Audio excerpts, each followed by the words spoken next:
Fala comigo nessa manhã. Senhor, eu não vim aqui, Senhor, atrás de homens, eu não vim aqui atrás de pessoas, Senhor, mas eu vim aqui atrás do Teu Espírito Santo. Eu vim aqui, Senhor, para sentir, Senhor, o Teu toque, para ouvir a Tua palavra, para aprender mais a respeito do Senhor. Senhor, eu oro pelo coração dos meus irmãos aqui, que eles realmente sintam, Senhor, a Tua presença, que os ouvidos espirituais deles estejam abertos para compreender a Tua palavra, Senhor, para compreender a Tua vontade para a vida de cada um deles. Nós Te agradecemos, Senhor, desde já, por esse domingo, Senhor, e por essa palavra, em nome de Jesus. Amém. Amém, meus irmãos. O título dessa ministração é uma série de 2 fases. Nós vamos iniciar hoje, se chama Felizes São. Felizes São. E eu acredito que se eu perguntar para você, felizes são, você vai ter um monte de frases. Não, felizes são quem faz aquilo ali. Felizes são aquelas pessoas. Felizes são aquela família. Felizes são talvez quem tem aquelas coisas. Então, nós construímos dentro de nós uma expectativa de que felicidade e de que uma pessoa completa, uma pessoa bem-aventurada, uma pessoa realizada tem um padrão. É ou não é? Então você saberia dizer, ó Gabriel, uma pessoa feliz mesmo é aquele lá, é aquele fulano de tal. Olha, uma pessoa bem-aventurada mesmo, né? Que a Bíblia fala bem-aventurados são felizes, né? É a mesma coisa. Olha, bem-aventurado é aquela pessoa lá. E nós, com o passar dos anos, nós construímos em nós uma visão do que é ser feliz, uma visão do que é estar satisfeito. E muitas vezes essa visão ela não tem nada a ver com a visão bíblica do que é uma pessoa bem-aventurada, do que é uma pessoa feliz. Muitas vezes nós nos convertemos e nós continuamos no caminho da busca da felicidade, da busca da plenitude, como uma pessoa secular, como uma pessoa que está no mundo. Só que quando nós nos convertemos, quando nós entregamos o nosso caminho ao Senhor, tudo muda. Não é que eu simplesmente mudou só que agora eu tenho um Deus. Não é que muda simplesmente que agora eu tenho que estar no culto aos domingos, por exemplo. Mas quando eu me converto, muda toda a minha visão de vida. Muda todas as minhas buscas, as minhas fomes, os meus anseios. E busca também o que significa felicidade e bem-aventurança aos olhos desse Deus, aos olhos do Senhor. E é esse estudo que nós vamos começar aqui hoje, sobre as bem-aventuranças, sobre um sermão mais importante da vida de Jesus. Muitos falam que é a principal pregação do Senhor, que Ele fez, que é o Sermão do Monte. E por que essa pregação ela é tão importante? Porque ali é como se Jesus estivesse descrevendo como que é o estilo de vida e quais são as buscas de um cristão genuíno, de uma pessoa que realmente se entregou ao Senhor, uma pessoa que entregou sua vida a Deus, no que ele deve focar, para onde ele deve olhar, o que o cristão deve buscar com a sua vida e o que ele deve ver como alegria, o que ele deve ver como felicidade. As bem-aventuranças ali é Deus descrevendo, falando assim, olha, por mais que vocês aqui da época estão acreditando e vivendo num trilho, numa expectativa de vida, numa construção de vida, agora que vocês conheceram a Cristo, né, a mim como o único e suficiente Salvador, existe um reino. E esse reino que vocês estão fazendo parte hoje tem outra forma de enxergar a felicidade. Esse reino que é o reino de Deus tem outra forma de enxergar uma pessoa plena, uma pessoa genuinamente cheia de alegria. Então o reino de Deus ele tem uma definição do que são pessoas verdadeiramente felizes. Quem quer saber aí? Vamos caminhar nisso. Então a primeira coisa que eu quero que você entenda é que esse sermão do Senhor aqui é um confronto direto, tanto para o povo da época como para nós hoje. Essa administração, esse sermão do monte que Deus definiu aqui, é um confronto tanto para as nossas vidas hoje, atualmente, quando nós nos encontramos com Ele, mas também era na época. As pessoas da época também procuravam o que a gente busca, também eram induzidos ao que a gente é induzido hoje. Se nós falamos sobre uma pessoa bem-sucedida, o que é a primeira coisa que passa na sua cabeça? Muitas vezes a primeira coisa que passa de uma pessoa bem-aventurada é uma pessoa que tem muitas posses, é ou não é? Ah não, uma pessoa rica, não, aquele ali é bem-aventurado, aquele ali é feliz. A pessoa que talvez tenha um carro do ano, tenha a casa do ano, não sei, não tem casa do ano, né? Mas uma casa top, mora num lugar top, essa pessoa é uma pessoa bem-aventurada. E essa mesma condição, esse mesmo raciocínio era o raciocínio também das pessoas da época. Eles também pensavam que os ricos, os poderosos da terra que eram bem-aventurados. E aí Cristo vem dizer o seguinte: espera lá, o reino de Deus não funciona dessa medida. O mundo diz que ser poderoso é aquela pessoa forte, uma pessoa bem-sucedida, uma pessoa bem-aventurada é aquela pessoa cheia de poder, é aquela pessoa cheia de influência, é aquela pessoa cheia de posses. O mundo diz o que é sucesso o tempo inteiro.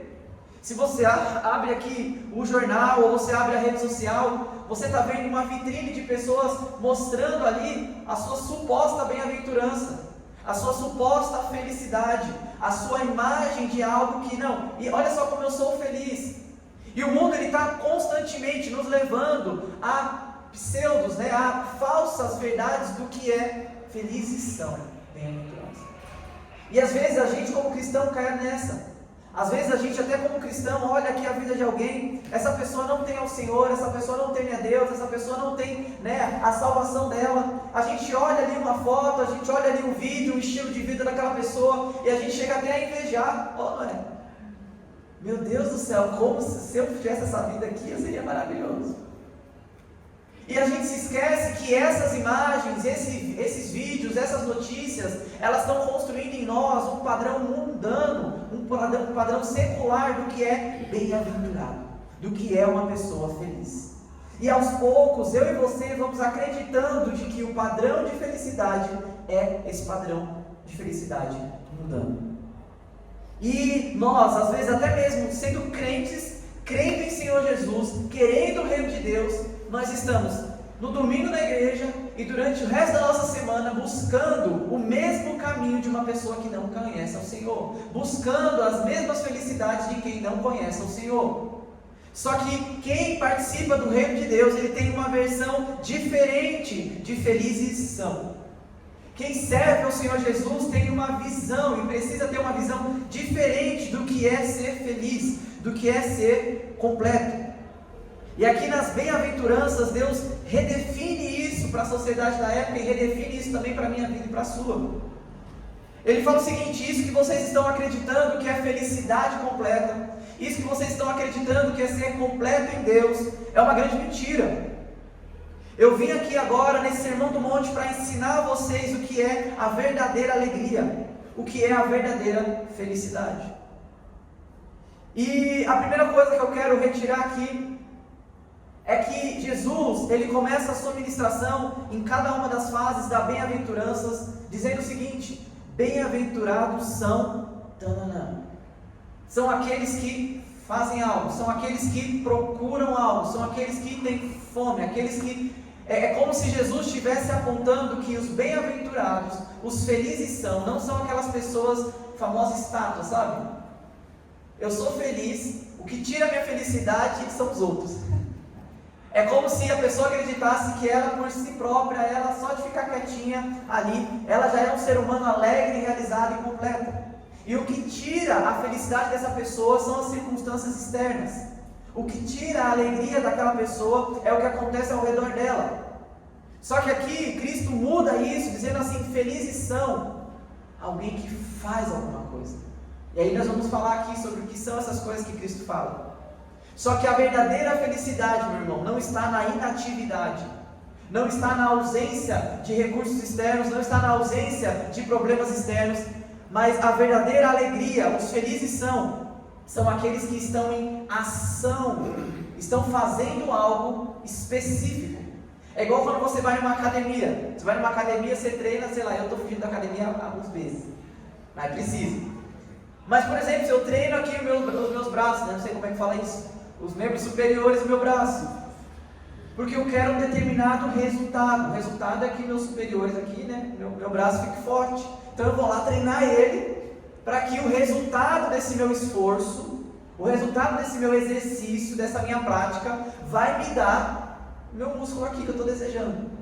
A felicidade, os felizes são, o estar completo em Deus, é a mesma coisa. Não é algo passivo, mas é uma ação, é um exercício que todo cristão deve fazer, é um caminho que todo cristão deve seguir, para que ele tenha como resultado a alegria completa no Senhor. Então a alegria, os felizes são, não é a inatividade, mas é a constante prática de um exercício específico. Assim como se eu quero meu braço forte, eu tenho que fazer treino de braço. Se eu quero ter uma vida feliz e realizada, plena em Deus, ser considerado bem-aventurado, eu devo fazer uma atividade física específica, uma atividade espiritual específica. Então vamos lá, sabendo disso, abre Mateus 5, versículo 3. Mateus 5, versículo 3.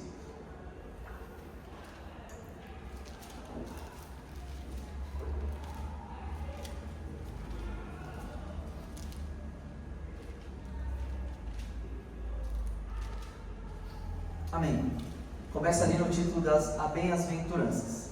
Jesus disse: bem-aventurados os pobres de espírito, porque deles é o reino de Deus. Eu gostaria de definir essa bem-aventurança aqui sobre a primeira, sobre felizes são, bem-aventurados são os vulneráveis. Bem-aventurados são os vulneráveis. Então essa bem-aventurança poderia ser resumida no seguinte sentido: muitas pessoas, elas admiram, elas acreditam que a felicidade está no auge quando você se torna uma pessoa autossuficiente, quando você se torna uma pessoa que não depende de ninguém, quando você ninguém influencia na minha vida, ninguém influencia na minha história, eu vou para onde eu quiser, eu faço o que eu quero, eu não dependo financeiramente de ninguém, eu não dependo da minha saúde de ninguém, porque eu tenho os melhores médicos, eu tenho os melhores recursos, eu tenho as melhores, oportunidades. Só que Jesus redefine aqui, dizendo o seguinte: bem-aventurados são aqueles que são vulneráveis o suficiente para entender que eles dependem do Senhor, que eles são espiritualmente pobres. E é engraçado porque essa palavra pobre aqui que Jesus utiliza, essa pobreza que Jesus utiliza aqui no original, não é simplesmente uma pessoa que está passando necessidade. Essa palavra pobreza aqui, felizes são os pobres, essa definição mais clara de pobreza aqui é miséria. É miséria. Sabe aquela pessoa que vive em completa miséria? A gente sabe disso, mais ou menos como se fosse a imagem de um mendigo, um morador de rua, pessoa que não tem o que comer mais tarde, não tem onde dormir. Então quando Jesus ele utiliza a palavra bem-aventurados, felizes são os pobres, não é só quem está passando necessidade, mas ele coloca isso num nível muito mais superior, dizendo o seguinte: olha, felizes são aqueles que são mendigos, aqueles que são miseráveis, aqueles que compreendem que eles são pobres e dependentes do Espírito. Só que só se chega nesse lugar de plenitude, de satisfação, quando você é vulnerável o suficiente para reconhecer a dependência de Deus. Por isso que eu gostaria de, se tivesse um títulozinho aqui, que foi como eu defini essa primeira bem-aventurança, esse primeiro exercício da felicidade, é aquela pessoa que é completamente vulnerável. Sabe o que é um vulnerável? Uma pessoa que não tem problema de virar e dizer assim: olha, eu estou passando por isso, por aquilo, como eu dependo do Senhor. Olha, a minha circunstância atual é essa, é aquela. Olha, eu sou realmente miserável, preciso da graça de Deus. O primeiro caminho da alegria e da felicidade completa do Senhor é você reconhecer o quanto você depende dEle. A vulnerabilidade, ela é medida na nossa coragem de mostrar quem nós realmente somos. Isso não é tão contrário ao que o mundo diz? O mundo ele vira para você e fala assim: olha, não expresse vulnerabilidade, não expresse fraqueza, não expresse a necessidade. Se você precisa de algo, não mostre para ninguém. Se você está dependendo de algo, tem que resolver sozinho. O mundo ele aponta para o outro caminho, que ele diz que é um caminho de alegria, mas é um caminho de morte. Jesus está dizendo o seguinte aqui: se você quer ser verdadeiramente feliz, seja vulnerável. Se você quer ser verdadeiramente completo e dependente do Senhor, busque ser uma pessoa humilde e vulnerável. As pessoas muitas vezes elas não estão simplesmente vivendo, mas elas estão interpretando papéis. Não, eu vou aqui na igreja e interpreto o papel de crente, e está tudo bem, está tudo feliz, mas só você sabe o que está dentro de você, a tristeza, a angústia, a necessidade que você precisa de um toque do Senhor, você precisa de uma graça de Deus. Às vezes você vai no seu trabalho e fala assim: está tudo bem, está tudo maravilhoso. Porque você não quer demonstrar essa vulnerabilidade necessária para ser encontrado como uma pessoa feliz. Tudo que nós temos, meu irmão, é um favor não merecido. A nossa salvação, a nossa saúde, as conquistas, tudo que nós temos é dado por Deus. E não porque nós merecemos isso, mas foi um favor dado de graça pelo Senhor.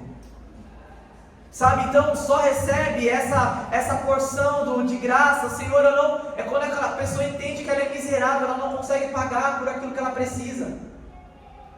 Sabe, você só consegue alcançar o reino de Deus, você só consegue alcançar o que está disponível no reino de Deus para você, quando você compreende que aquilo que o reino de Deus está deixando disponível para a sua vida, você não tem condição de pagar. Quando eu olho para a minha condição hoje, minha condição humana, eu falo assim, meu Deus, eu sou realmente miserável. Eu não tenho como pagar por aquilo que o reino de Deus está me oferecendo. Eu não tenho como comprar aquilo que o reino de Deus está me oferecendo. Então eu realmente, meu Senhor, eu sou miserável. Senhor, realmente eu preciso de você. Sabe, não dá para ter os dois no reino de Deus. Ou você tem o reino de Deus, ou você mantém com o seu orgulho. Não dá para ter os dois. Por isso que Jesus já inicia dizendo, bem-aventurados os pobres em espírito, porque deles é o reino de Deus. E uma coisa interessante, que ele fala o seguinte, bem, deles é o reino de Deus. Deles é. E isso muda muito a nossa visão também. Aqui, Jesus está estabelecendo o seguinte padrão, que a miséria, ela não é algo que nós devemos fugir a todo custo, ou não expressar a todo custo.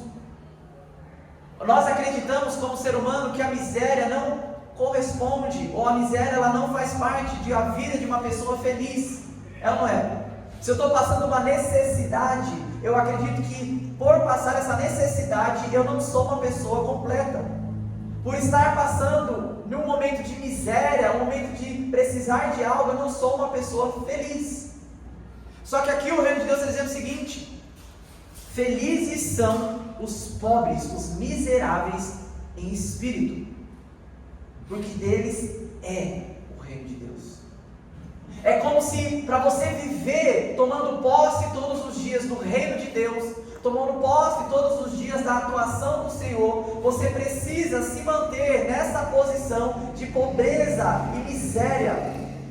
Não estou dizendo uma pobreza de, meu Deus, amargura, mas eu estou dizendo uma posição de dependência, de constante vulnerabilidade.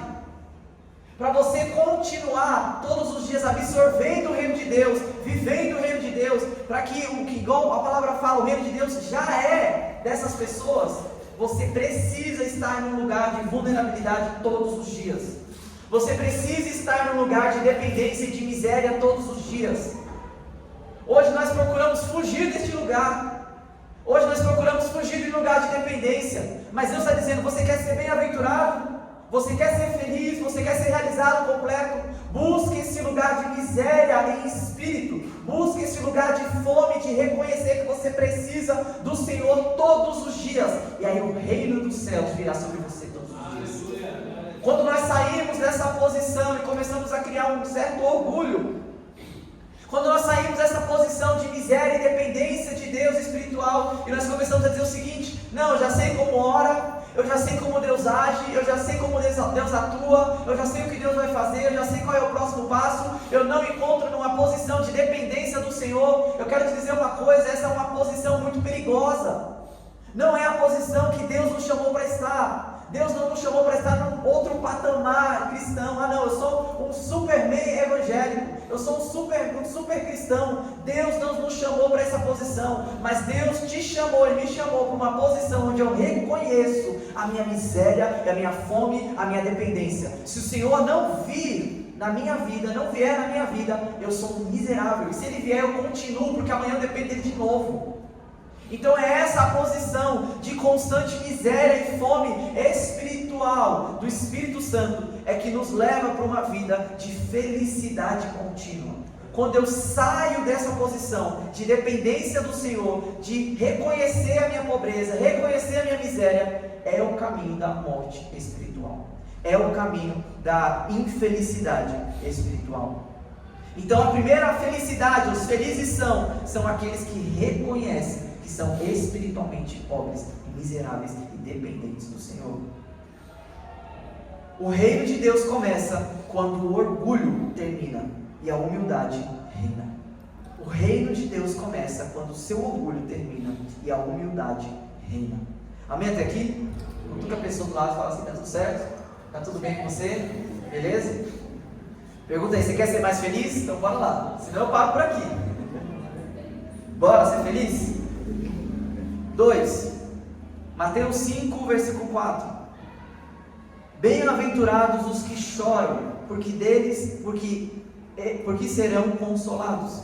Bem-aventurados os que choram, porque serão consolados. Se fosse resumir, felizes são os que choram. Felizes são os que choram. Isso não é tão diferente daquilo que a gente acredita, né? Isso não é tão diferente daquilo que o mundo fala que é felicidade, não é? O mundo, ele aponta para nós dizendo o seguinte: se você consegue fugir de um problema, de uma situação que vai te trazer um choro, que vai te trazer uma tristeza, fuja. Se você consegue fugir de uma pressão, de algo que vai entristecer seu coração, fuja. Às vezes as pessoas até fogem dos seus próprios problemas, porque elas não querem enfrentar, fogem desse problema que vai te trazer tristeza. Sabe, eu já estudei bastante a respeito de dependência química. Muito bem, já fui em reunião de narcóticos, já fiz até um ano aí de processo de aqueles 12 passos, já fiz tudo que você imaginar, porque eu gosto dessa área. Gosto de lidar com gente assim. E a primeira coisa que eles comentam, dizendo que essas pessoas, quando elas entram numa posição de dependência química, seja alcoolismo, seja o tabaco, cigarro e tudo mais, tudo que eles estão procurando é a fuga da tristeza interna deles, a fuga da realidade deles. E eles vão procurar pontos de alegria. Então, para fugir daquela tristeza, para fugir da resolução daquele problema, eu vou procurar alguma coisa. E aí eu encontro toda essa lista que vocês já conhecem de dependência. Você entende que a Bíblia, Jesus aqui, ele está restaurando esse princípio, dizendo assim: espera lá, não existe um problema no choro, não existe um problema, na verdade, felizes são os que choram, porque eles serão consolados. Existe uma alegria separada somente para aqueles que existem, que têm a capacidade de chorar. Somente existe uma bem-aventurança, uma felicidade separada somente para aquele que espera o consolo do Senhor. Feliz é aquele que consegue chorar. Sabe, meus irmãos, nós estamos em uma fase na humanidade que as pessoas, elas estão cada vez mais frias, não é? Uma pessoa morreu, aí fica assim: não, nossa, você viu, morreu mais um lá na ponte lá. Ah, beleza, tá bom. Nossa, você viu, caiu tal coisa lá. Não, é verdade, tal pessoa morreu, né? Ah, não, aconteceu tal coisa com aquela família. Nossa, é verdade, né? Você abre o onde que eu fui? Eu acho que eu fui fazer uma oração na casa de uma irmã essa semana, e cheguei lá na casa, estava passando o jornal lá, né? Aí o cara estava falando: tal pessoa bateu em tal mulher que já estava com lei, e aí a mulher bateu até o outro morrer e morreu. E o cara estava lá com as imagens, assim, o cara falando aqui, faz anos que eu não assistia televisão aberta, né? E aí ele estava falando aqui, o repórter lá, acho que era da Record, ele falando assim: morreu tal, e ele debatendo ali sobre como a mulher morreu, e as imagens da mulher sendo agredida e morrendo atrás. E ele, com a forma mais natural do mundo, aquelas imagens passando ali, a outra espancando a outra no fundo. Isso vai cauterizando o mundo, e o mundo vai olhando para essas imagens dizendo assim: nossa, olha que tragédia, é verdade, né? Me dá aí, o que a gente vai comer hoje? Vai gerando um empedramento no coração das pessoas, que as pessoas olham o mal como se fosse algo comum. As pessoas olham a injustiça, olham o desvio, a corrupção, olham qualquer coisa, a maldade humana, o sofrimento humano, como se fosse: nossa, é verdade, né? Uma coisa que acontece aí, né? O que a gente vai tomar de café hoje? Só que a Bíblia está dizendo que bem-aventurados são aqueles que resistem à capacidade de chorar, de olhar para uma pessoa que está morrendo e chorar com ela, orar para uma pessoa que está em situação difícil e chorar com aquela pessoa.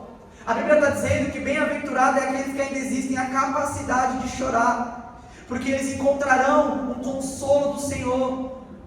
Sabe, a nossa realidade como filho de Deus não é olhar para a maldade humana como se fosse uma coisa normal. A maldade comum é normal. O mundo diz que feliz é aquele que consegue escapar dessas dores o mais rápido possível.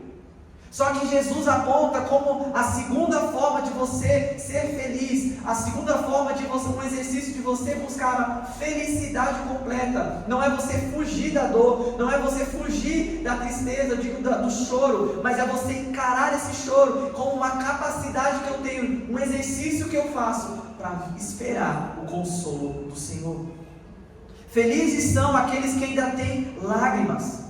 Sabe, meu irmão, o mundo inteiro está anestesiando as pessoas através de rede social, entretenimento. As pessoas estão continuamente em busca de entretenimento. Qual que é a próxima frase? Qual que é o próximo filme? Qual que é a próxima novela? Qual que é a próxima música? Estão anestesiadas. O que saiu agora no Instagram? O que saiu agora no Facebook? E estão ali rolando, anestesiadas. O chorar é felicidade no reino de Deus. Não é pela lágrima, mas pela oportunidade que esse choro nos dá do consolo de Deus. É um tipo de choro que diz e que mostra que a sua alma ainda está viva. Bem-aventurados que choram, porque aquele que chora, eu consigo identificar que a sua alma não está anestesiada como o mundo está querendo que você esteja. Felizes são aqueles que choram, porque eu consigo reconhecer que você ainda consegue chorar por uma pessoa que está morrendo e indo para o inferno. Quantas vezes nós até como igreja erramos nisso? Nós oramos aqui para que as pessoas sejam salvas, mas o seu coração não derrama uma gota de lágrima porque elas estão indo para o inferno. Só que Deus está dizendo, felizes são os que choram. Felizes são aqueles que ainda conseguem no seu coração provar que a sua alma ainda está viva, ainda sente. A maior tragédia humana é uma alma incapaz de sentir. Ezequiel 36, do 26 ao 28, fala o seguinte. Ezequiel 36, do 26 ao 28. Fala assim: eu lhes darei um coração novo, e porei dentro de vocês um espírito novo. Eu tirarei de vocês um coração de pedra, e lhes darei um coração de carne. Porei dentro de vocês o meu espírito, e farei com que andem nos meus estatutos. Guardem e observem os meus juízos. Vocês habitarão na terra que eu dei aos seus pais. Vocês serão meu povo, e eu serei o seu Deus. Essa é a nossa promessa. Deus dizendo assim: vocês serão meu povo, e eu serei o seu Deus. Mas para isso acontecer, a primeira coisa que Deus fala que precisa acontecer na minha e na sua vida é: eu tirarei de vocês um coração de pedra e lhes darei um coração de carne. A primeira coisa que Deus está dizendo aqui, quando nós passamos do mundo para o seu reino dos céus, é essa mudança interna de coração. Essa mudança interna de você ser capaz de chorar pelos aflitos, de você ser capaz de chorar pelos injustiçados, de você não fugir da dor, mas você procurar o consolo do Senhor. Sabe, a primeira coisa que acontece quando você conhece verdadeiramente ao Senhor é os seus olhos se abrirem para injustiças. É o seu olho se abrir e dizer assim: pera lá, essa pessoa está morrendo e indo para o inferno. A primeira coisa que acontece quando você tem um encontro verdadeiro com o Senhor é ter esse coração frio, empedrado, retirado. Esse coração que muitas vezes foi endurecido pela prática do pecado, endurecido porque você achava normal a maldade, a injustiça, o pecado, a falta de santidade. Só que Deus fala: eu vou trocar esse seu coração de pedra por um coração de carne. Um coração capaz de sentir, um coração que sente o que é o pecado, um coração que sente o que é injustiça. E esse coração novo que eu estou colocando dentro de vocês vai gerar capacidade em vocês de serem verdadeiramente felizes com o choro que vocês vão ter, com a tristeza que vai gerar no coração vivo agora de vocês. Porque esse choro, vocês serão consolados pelo Senhor. Somente quando vocês choram, existe uma alegria separada para este momento de dor. Não se espera nada, aquele coração empedrado. Mas Deus deseja transformar o nosso coração em coração de carne. Por isso que é importante, meus irmãos, a gente entender: se proteger da dor é perder a alegria que Deus tem para as nossas vidas. Querer se proteger, querer fugir da dor, querer fugir do choro, é fugir da verdadeira alegria que Deus deseja para nós. Felizes são os que choram, porque eles serão consolados. Amém? Amém. Terceiro, bem-aventurados os mansos, porque herdarão a terra. Mateus 5,5. Bem-aventurados os mansos, porque eles herdarão a terra. Felizes são os mansos, porque eles herdarão a terra. Se fosse para definir essa bem-aventurança em um único tópico, eu diria que os mansos é quem domina. São os mansos que dominam. São os mansos que governam. E isso é tão engraçado porque o mundo vira para você e fala assim: olha lá, quando você conquista alguma coisa, fala assim: olha lá, o Bravo conseguiu. O cara é fera demais, o cara vai para cima, o cara domina, o cara lidera. É ou não é? O mundo ele aplaude as pessoas que parecem ser fortes, com todos os braços, ser aquela pessoa brava. Só que a Bíblia está dizendo: felizes são os mansos, porque eles sim herdarão a terra por completo. Eu sei que o mundo fala que felizes são às vezes aqueles agressivos, felizes são aqueles que gritam mais alto. É ou não é? Eu não tenho que dar uma de doido. Se não dá uma de doido, não funciona. Só que a Bíblia está dizendo que feliz é os mansos. Felizes são os mansos, porque eles sim herdarão a terra. A história humana, ela nos diz, ela nos mostra muitas vezes que felizes são aqueles que oprimiram. Gabriel, você não sabe o que aconteceu. Aquele grande presidente daquela empresa, ele roubou tal pessoa, ele oprimiu tal pessoa, olha como ele é feliz. Meu irmão, calma lá. Felizes são os mansos, porque eles sim herdarão a terra. Sabe, nós estamos passando agora por um dos maiores escândalos financeiros também do nosso país.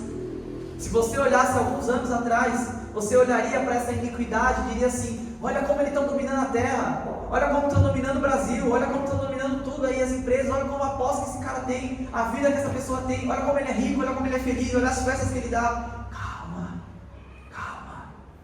Felizes são os mansos, porque eles herdarão a terra.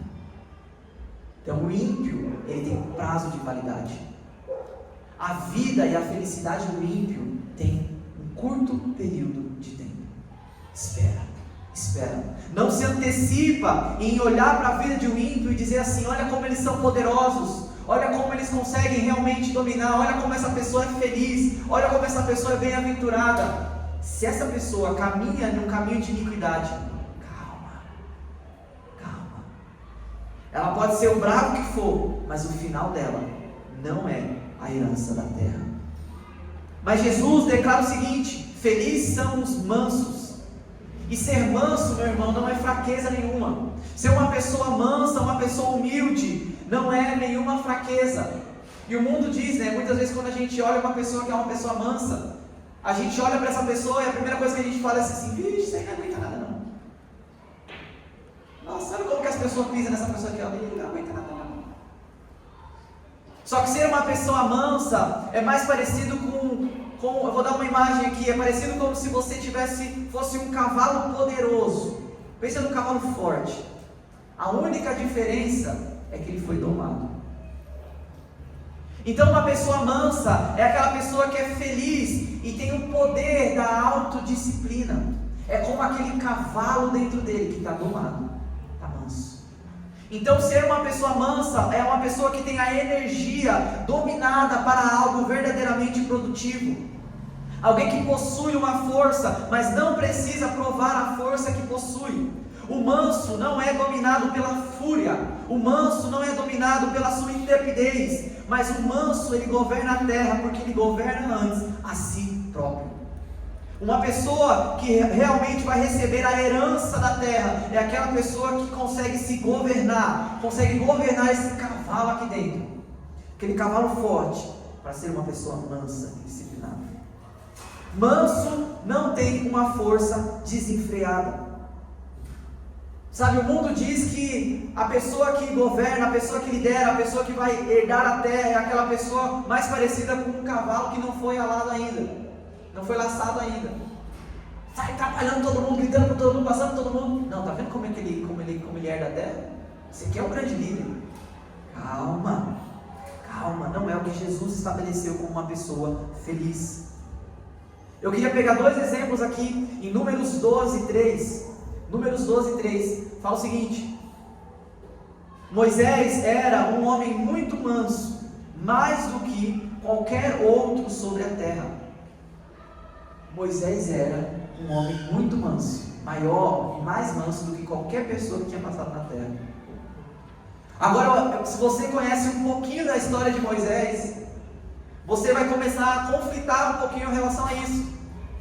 Moisés foi aquele homem que foi diante do faraó, a principal autoridade da época, dizendo assim: liberta o povo de Deus, porque eles precisam adorar a Deus no deserto.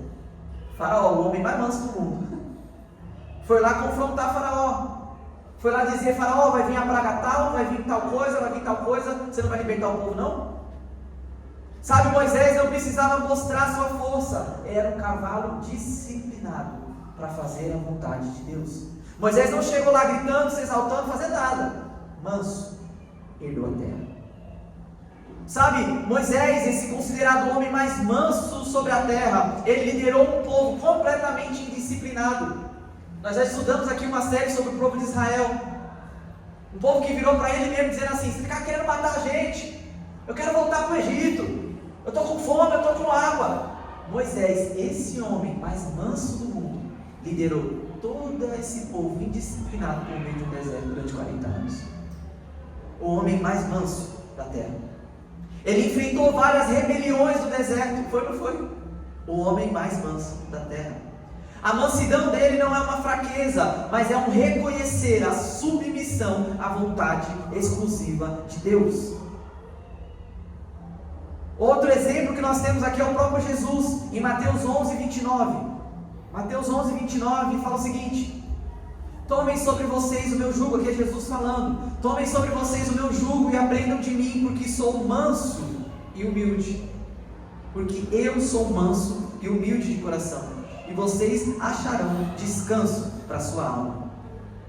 E aí, Jesus, o exemplo de mansidão. Agora, sabe o que Jesus, o homem manso, fez? Pegou um chicote, entrou na igreja, no templo lá da época, viu o que estavam fazendo na casa do Senhor e saiu chicoteando e virando mesa para todo mundo. O que vocês estão fazendo aqui no templo do meu Deus, no templo do meu Pai? O homem mais manso que nós conhecemos. O mesmo Jesus, ele vira para o povo e fala assim: raça de víboras, arrependam-se. O homem mais manso que a Bíblia está dizendo. O Jesus manso aqui e humilde foi aquele que enfrentou todas as autoridades da época para dizer o seguinte: o que vocês estão ensinando, que é o reino de Deus, é uma mentira. O que os fariseus estão aí conduzindo o povo é uma mentira. Jesus, o homem mais manso da época. A mansidão de Jesus não é fraqueza, mas é uma força governada pela verdade do Evangelho. Sabe, meu irmão, o poder não é a capacidade de governar aos outros, mas a capacidade de governar a si mesmo. Então uma pessoa que é verdadeiramente feliz, que é bem-aventurado, aquela pessoa que vai herdar a terra, é aquela pessoa que consegue governar a si próprio, é aquela pessoa que tem a capacidade de autogoverno, não é aquela pessoa que tem a maior capacidade de governar uma multidão, mas é aquela pessoa que com mansidão governa a si mesmo. O poder mais forte do mundo é a força que governa o seu próprio coração, e ela precisa ser alinhada com a vontade de Deus. Felizes são os que governam a si mesmos. Felizes são os que governam a si mesmos. E é tão interessante que o homem mais poderoso na Bíblia que ela apresenta, que é Salomão, o rei Salomão, ele fala o seguinte em Provérbios 16, 32: é melhor ter paciência, ser manso, do que ser um herói de guerra. O que domina o seu espírito é melhor do que o que conquista uma cidade. Salomão, uma das pessoas mais sábias na Bíblia, escreveu Provérbios. Ele fala o seguinte: olha, é melhor você ter paciência, é melhor você ser uma pessoa mansa, do que você ser reconhecido como um herói de guerra, alguém muito valente, alguém muito bravo. O que domina o seu espírito, o que domina a si próprio, é melhor do que aquele que conquista uma cidade. Nós precisamos aprender isso.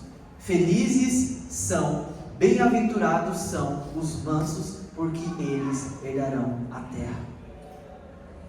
Toca a pessoa do seu lado e fala assim: e aí, bora herdar a terra? É um desafio, não é, meus irmãos? Eu sei que o reino de Deus, ele é muito diferente do que o reino desse mundo. E nós precisamos mudar a nossa mentalidade, se nós queremos realmente nos encontrar felizes, como o reino de Deus nos promete. Próximo, eu vou acabar nesse aqui. Semana que vem a gente continua. Mateus 5:6. Bem-aventurados os que têm fome e sede de justiça, porque serão saciados. Felizes são os que têm fome e sede de justiça, porque serão saciados. A Bíblia está dizendo, Jesus está estabelecendo o seguinte padrão: felizes são os que têm fome e não estão satisfeitos. O mundo, ele prega que a felicidade está em um lugar onde você não precisa de nada. O mundo prega que você, para ser uma pessoa completamente feliz, uma pessoa completamente realizada, uma pessoa completamente cheia, é quando você chega em um lugar de ter tudo. Só que é tão interessante que, se você for observar dentro dos condomínios, eu sei que nós temos aqui pessoas que trabalham nesses condomínios, não é? O que mais existe nesses condomínios aqui de Alphaville são pessoas em depressão profunda, são pessoas que dormem só através de remédio. Por quê? Porque eles correram nesse caminho aqui que o mundo diz: olha, você quer ser verdadeiramente feliz? Encontre um lugar de plena satisfação no mundo, de plena realização no mundo, de toda a posse, de todo o dinheiro, de tudo que você pode conseguir. E essas pessoas, elas fizeram o que foi preciso. Às vezes passaram por cima de alguém, às vezes, sei lá, trapacearam, às vezes roubaram, às vezes desviaram, ou às vezes até gastaram de forma íntegra o seu tempo, a sua vida inteira, trabalhando, para chegar nesse ponto de suficiência. Aí eles chegam nesse ponto onde o dinheiro que eles têm pode realmente comprar as coisas que eles querem. Só que a resposta deste lugar, quando eles chegam neste lugar, é: não me veio a felicidade. Porque depois que eu gastei minha vida inteira correndo atrás disso, não me veio a bem-aventurança da felicidade. Porque quando eu cheguei nessa posição, eu não fui feliz. Por que quando eu chego nessa posição eu continuo triste? Eu continuo tendo uma vida vazia? Eu continuo sendo uma pessoa sem propósito? É disso que Jesus está falando aqui. Bem-aventurados, felizes são os que têm fome e sede de justiça, porque eles serão saciados. O mundo diz para você buscar um lugar onde você não sinta fome de justiça. E Deus diz para você: felizes são aqueles que ainda têm desejo, uma vontade profunda de justiça. Sabe, o que o seu coração tem fome, o que o seu coração tem sede, se o seu coração ele busca incansavelmente por riquezas desse mundo, se o seu coração tem fome e sede por posses, não é errado, meu irmão, você querer, você conquistar. Na verdade, Deus tem para nós uma vida em plenitude, isso tudo é maravilhoso. Mas Deus está reduzindo aqui, está alinhando o nosso coração, dizendo o seguinte: você quer ser verdadeiramente feliz? Você quer ser bem-aventurado? Você quer ter uma vida de felicidade? Tenha fome sim, tenha fome e sede sim, mas de uma coisa específica: justiça. Justiça. Não tenha fome e sede, seu coração não queime pelas coisas seculares, não queime pelas coisas do mundo. Se ela vier, é uma bênção. Se ela vier, é um presente dado por Deus, é uma dádiva dada por Senhor. Mas eu não estou fugindo desse lugar de dependência. Eu não estou fugindo desse lugar de fome e sede. Muito pelo contrário, eu quero ainda ter fome e sede, mas não do que o mundo tem para me oferecer, mas da justiça de Deus. Deus, Ele está reduzindo aqui, Ele está alinhando a nossa história, dizendo assim: meus filhos, Jesus está pregando aqui como se fosse uma carta assinada de como é para ser feliz no reino de Deus, como é para ser completo verdadeiramente. Meu irmão, Deus nos criou, Ele sabe onde está o lugar da nossa plena satisfação. Deus nos criou, Ele sabe como opera o coração humano, Ele sabe o que o coração humano precisa, e Ele apresentou através do Sermão do Monte a resposta deste lugar. Essas bem-aventuranças é realmente um caminho do Senhor, dizendo o seguinte: você quer ter uma vida feliz? Você quer ter uma vida bem-sucedida? Observe isso.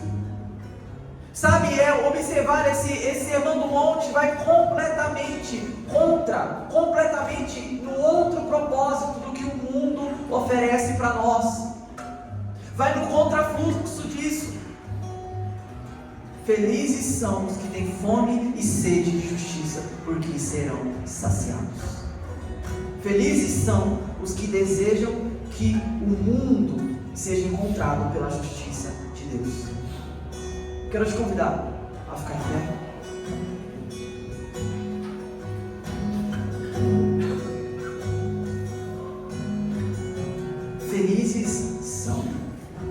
Felizes